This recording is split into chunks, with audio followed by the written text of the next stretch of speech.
ఈ దేశంలో స్త్రీలు జాకెట్లు వేసుకోకూడదు, అది చట్టం.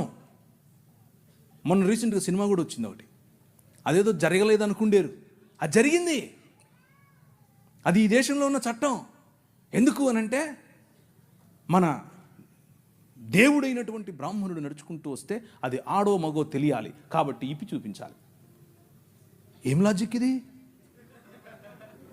ఏం లాజిక్ అవును ఇది?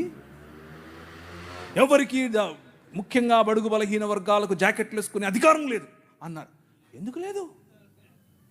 వేసుకోకూడదు నువ్వు అన్నారు. వేసుకుంటే స్తనాలు కోశారు. మీ స్తనాల బరువు చూసి దానికి పన్ను విధించారు. బాగా బలిశావులే కట్టు అన్నారు. కానీ ఒక పేరు చెప్తాను, విన్నోళ్ళు చేయొద్దండి. Charles Mead